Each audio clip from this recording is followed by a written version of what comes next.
Hello everyone. I have brought forth a story I name Bonds Thicker Than Blood from a series I hold dear. And while this is my fourth work, this is my first work to make it to YouTube as an audiobook. What you are going to listen to is the music version where instrumental songs, mostly VGM, will play in the background along with subtitles. To those who are reading along with the subtitles, the four main characters will be color-coded when speaking. Their name and color will appear at the start of each chapter. If you wish to listen without the music for a more relaxing experience, there will be a link in the description for a musicless version. And if you would rather read it at your own pace, you can read the entirety of Bonds Thicker Than Blood at Javier the Great at AO3. Link will also be in the description, as well as the music used in the video. Without further ado, I hope you enjoy.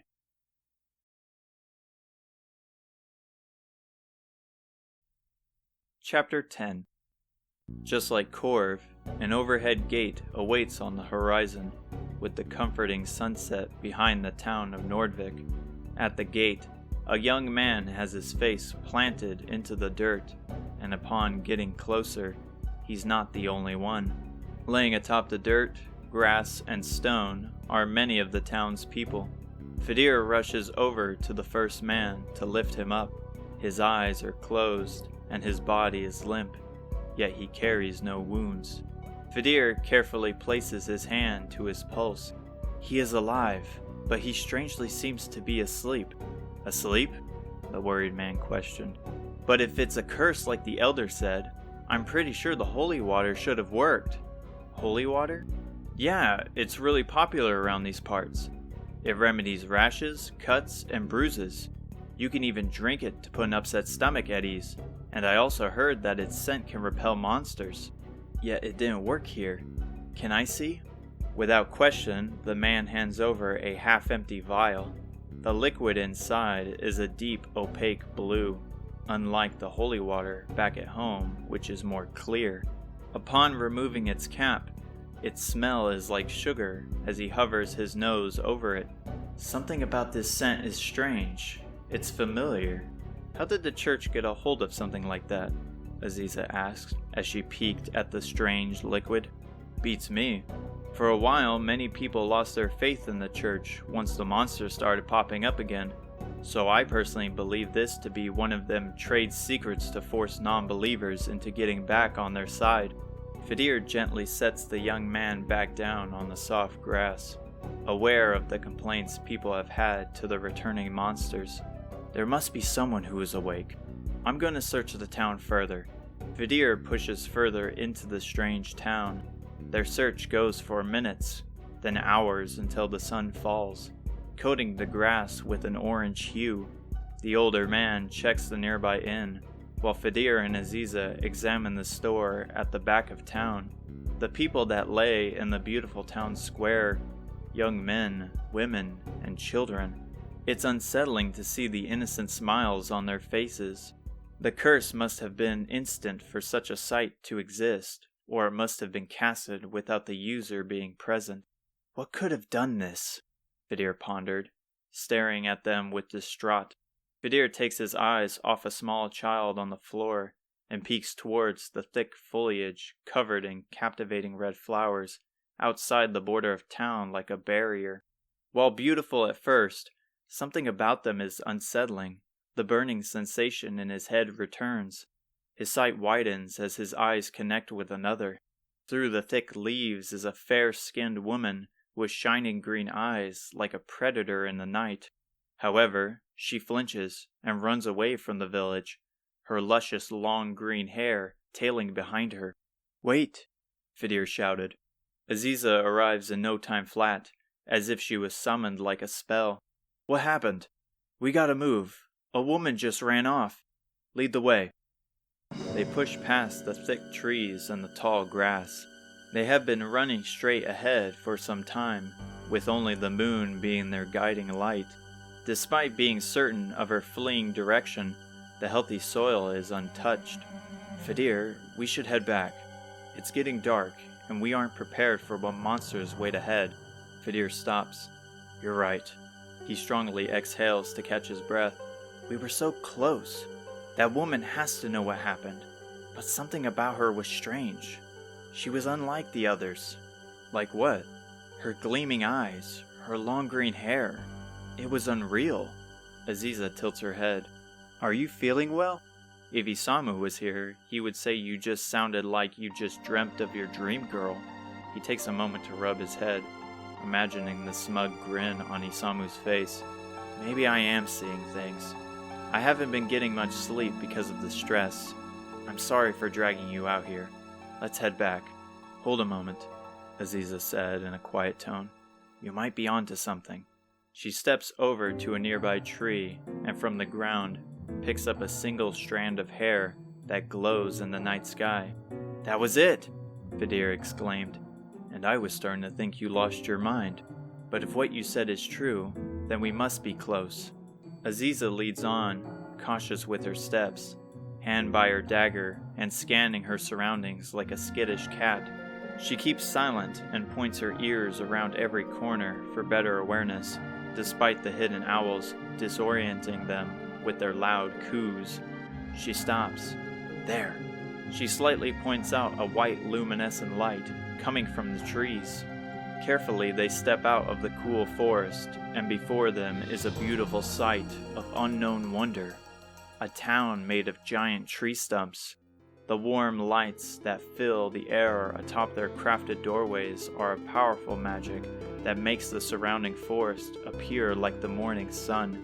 The attractive men and women that roam the streets, feeding the abundant and vast wildlife or bathing in the translucent lake, all have the same eyes and hair as the woman he saw. They both freeze in place to the wondrous sight, mesmerized by the land, people, and animals, ripped straight out of a fairy tale. A sweet scent of honey grows.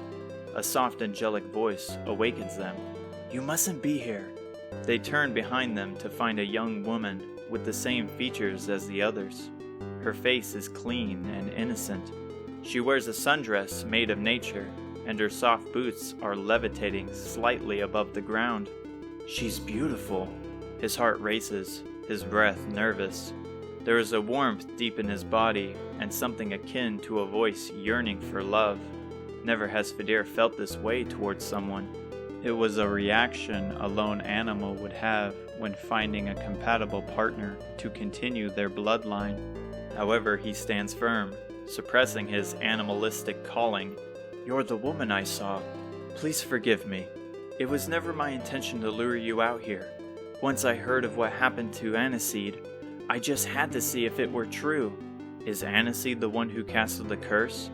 Aziza asked.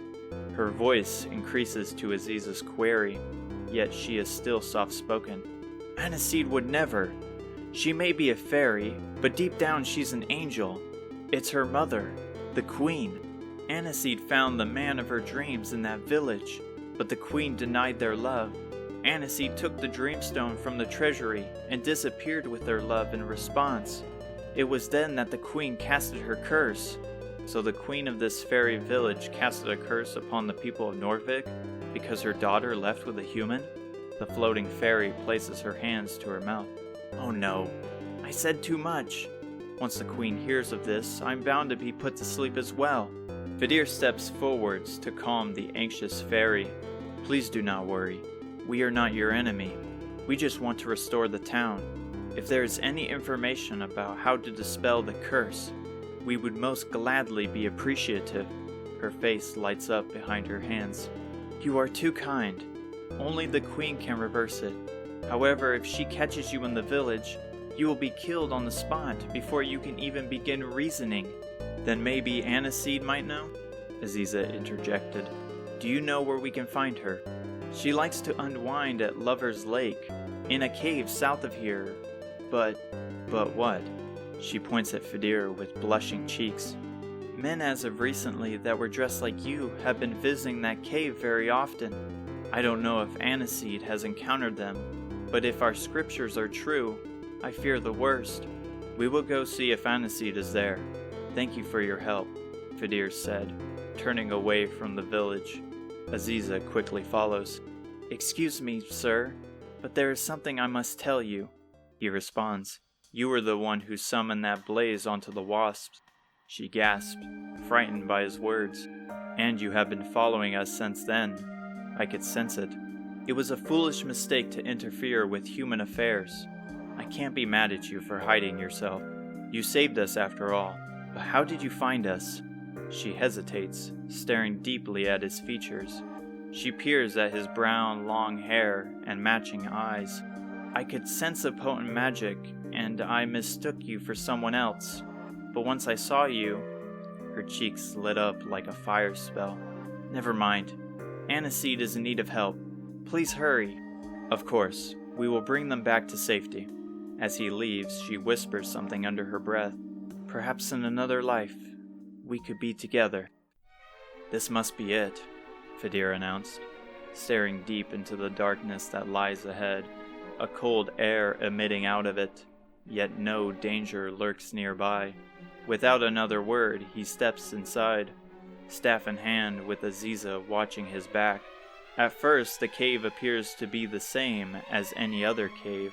However, there are winding paths that are blocked off by tall fences of steel, leaving only a paved dirt road leading forward. The cave alights as modern sconces cover the carved walls. Thankfully, they haven't run into anybody, nor heard any sounds deeper within. Whether it be fairy or human, the cave feels like it should be off limits to common citizens. The cave opens up, and along the sides where the wall was are green safety railings with bright lights mounted within certain intervals.